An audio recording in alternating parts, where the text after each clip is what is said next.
field voltage வந்து 90 degree lag ஆயிடுது அப்படினா அந்த கேஸ்ல பவர் ஃபேக்டர் வந்து 0 ஆயிடும். So that is called zero power factor lagging. Whereas lagging power factor அப்படினா armature current வந்து some angle வந்து lag ஆயிருக்கும், எக்ஸாக்ட்டா 90 degree lag ஆயிடுது அவ்வளவுதான். That is called lagging power factor. Clear? So in such a case what will happen? Again see that இது field flux, field flux or field mmf. இங்க இருந்து என்ன ஆகும்? field voltage 90 degree lag ஆகும். Correct? lagging power factor அப்படினா இங்க இருந்து ஒரு certain angle, right? So that is called internal power factor psi.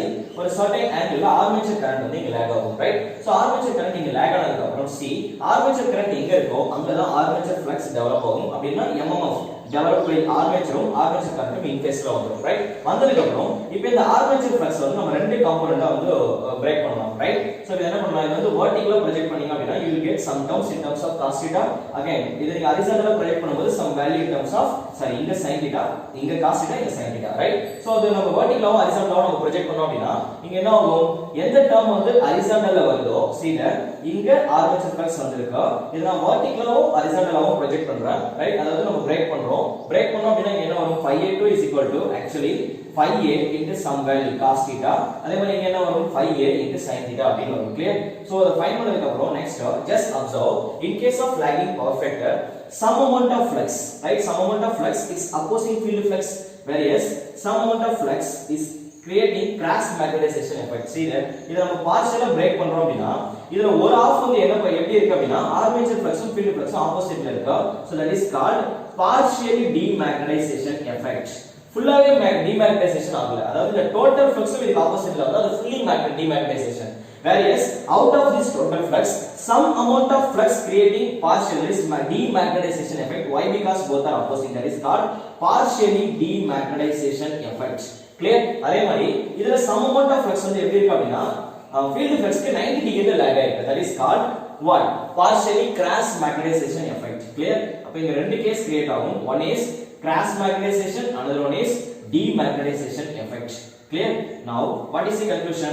ஒரு alternative lagging power factor ல இருந்தது அப்படினா அதுக்குள்ள ரெண்டு ப்ராப்ளம்ஸ் ரைஸ் ஆகும். One is demagnetization effect, another one is cross magnetization effect. What about motor?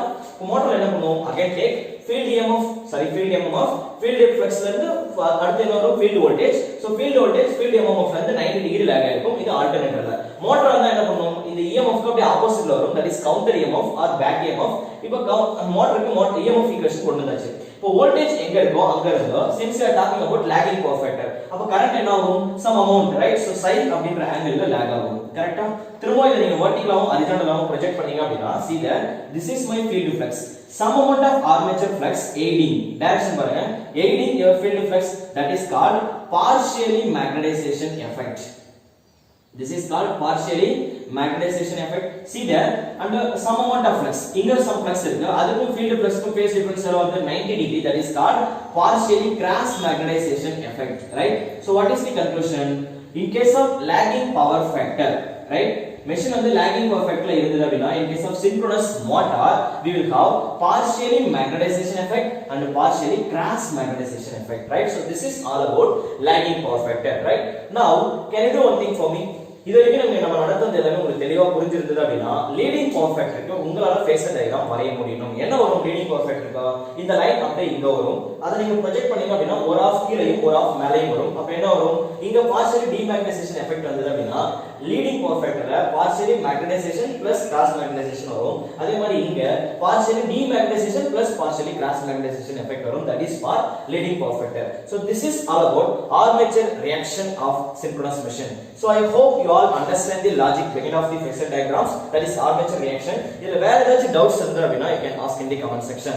So video வந்து தெளிவா இருந்தது, நல்லா பிடிச்சிருந்தது அப்படினா ஒரு லைக் மட்டும் போட்டுருங்க. முடிஞ்ச அளவுக்கு உங்க ஃப்ரெண்ட்ஸ்க்கு எல்லா வீடியோவும் ஷேர் பண்ணுங்க. So thanks for watching our videos. Thank you all.